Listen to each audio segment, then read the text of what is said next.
यह कोई काल्पनिक कहानी या फिल्म की कहानी नहीं है, बल्कि आंखों देखा सच है। रमेश कंपनी की ओर से पिकनिक पर गया हुआ था।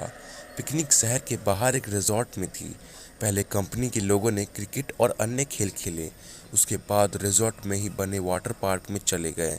वहाँ केवल कुछ लोगों को ही तैरना आता था, तो सब गहरे पानी में तैर रहे थे, बाकी सब कम गहरे पानी में तैर रहे थे।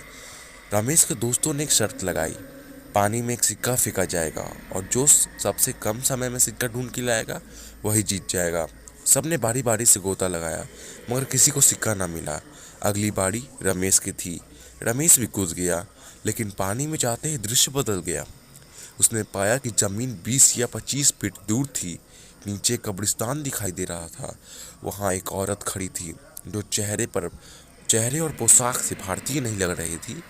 उसके हाथ में वही सिक्का था। वह अपना हाथ ऊपर की ओर करके खड़ी थी।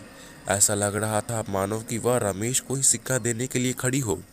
रमेश जैसे उसके सम्मोहन में आगे बढ़ता चला जा रहा था, कुछ ही क्षणों में वह उसके करीब था और रमेश ने उसके हाथों से सिक्का ले लिया। जैसे ही रमेश वापस आने लगा, उसने उसका हाथ पकड़कर खींच लिया। अब उसका और रमेश का चेहरा आमने सामने था। एक ही पल में उसका चेहरा बदल गया और भयानक रूप ले लिया।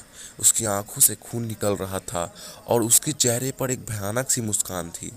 रमेश की डर की कोई सीमा नहीं थी। रमेश डर के मारे कांप गया। रमेश झटके से अपना हाथ छुड़ाया। हाथ छुड़ाते ही कब्रिस्तान और महिला दोनों गायब हो गया। रमेश अपने आप को पुल में पाया। उसे लगा जैसे कि वह किसी सपने से जागा हो। वो जल्दी से पानी से बाहर आया और दूर जाकर बैठ गया। उसकी सांस फूल रही थी और वो खांस रहा था। उसके दोस्तों ने उसकी मदद की। थोड़ी देर में रमेश सामान्य था। हर कोई पूछ रहा था कि क्या हुआ। उसने बस सर हिलाते हुए कुछ न में जवाब दिया। उसने रमेश ने मुट्ठी खोलकर देखा तो सिक्का उसके हाथ में ही था। ये देख उसके दोस्त खुशी से उछलने लगे और उसे बधाई देने लगे। दोस्तों ने फिर शर्त लगाई, मगर अब रमेश जाने वाला नहीं था। शाम हो गई थी। रमेश की बस जाने वाली थी। वह कुछ लोग सिगरेट पीने बाहर चले गए। उसके दोस्त मजाक कर रहे थे और जोर जोर से हंस रहे थे। सामने खड़े एक अंकल रमेश और उनके दोस्तों की बातें गौर से सुन रहे थे और बीच बीच में तर्का भी मार रहे थे। रमेश चुपचाप खड़ा था। उसके एक दोस्त ने मजाक में पूछा कि तब से चुपचाप क्यों हो, क्या अंदर से कोई भूत देख लिया।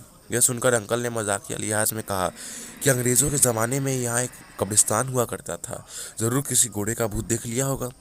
यह सुनकर सब हंसने लगे, मगर रमेश को यकीन हो गया था कि जो उसने देखा वो उसका वहम नहीं था।